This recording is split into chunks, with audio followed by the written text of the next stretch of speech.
এক রাত ইব্রাহিম আলাইহিস সালাম একটি স্বপ্ন দেখেন। স্বপ্নে একজন বলছে, ইব্রাহিম, তোমার সবচেয়ে প্রিয় জিনিসটি কোরবানি করো আল্লাহর জন্য। তিনি জেগে উঠলেন, চিন্তিত হয়ে পড়লেন।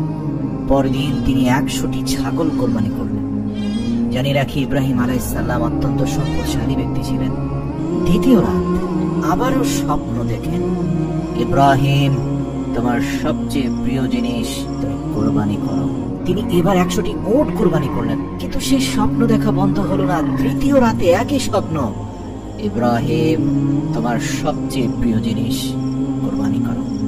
এবার ইব্রাহিম আলাইহিস সালাম বুঝলেন, নবীদের স্বপ্ন কোনো তুচ্ছ তাচ্ছিল্য করার জিনিস নয়। নবীদের স্বপ্ন আল্লাহর তরফ থেকে আসা ওহী।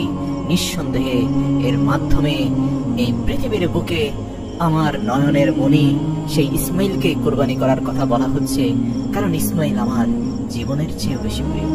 আল্লাহর নির্দেশ অমান্য করার সুযোগ নেই। ইব্রাহিম আলাইহিস সালাম সাথে সাথে ছুরি হাতে নিলেন, একটি উটে চড়ে রওনা হলেন মক্কার পথে। বয়স তখন তার 92 বছর। মাসখানেক পর তিনি পৌঁছান মক্কা। হাজরা আলাইহিস সালাম আনন্দে উত্তেলিত হয়ে দৌড়ে এসে বলেন, তুমি এসেছো, এবার থাকো না হয়।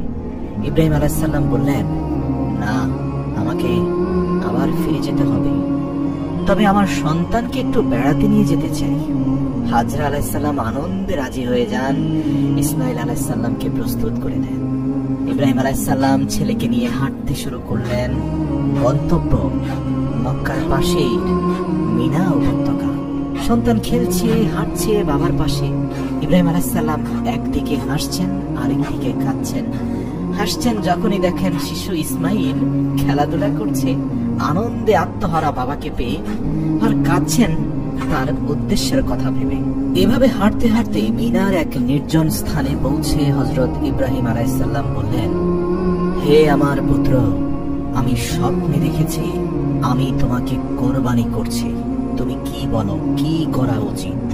ইসমাইল আলাইহিস সালাম বললেন, আব্বাজান, আপনি যা আদেশ পেয়েছেন তাই করুন। ইনশাআল্লাহ আপনি আমাকে ধৈর্যশীলদের একজন হিসাবে পাবেন। আল কোরআন। ইসমাইল আলাইহিস সালাম আরো বলেন, আমাকে শক্ত করে বেঁধে দিন, যাতে কোরবানির সময় আমি নড়ে না যাই। আপনার জামাতে যেন আমার রক্ত না লাগে, যাতে আপনি দেখে দুঃখ না পান। আমাকে মাটির দিকে মুখ করে শুইয়ে দিন, যাতে আমার মুখ না দেখেন। আর আমার মাকে আমার সালাম পৌঁছে দিবেন, এবং যদি চান আমার জামাটা দিয়ে দেবেন, যাতে তিনি সান্ত্বনা পান।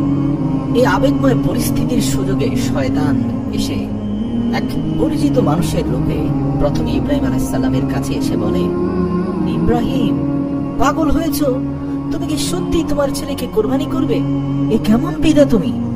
ইব্রাহিম আলাইহিস সালাম শয়তানকে 7টি কঙ্কর ছুঁড়ে মারেন, শয়তান চলে যায়।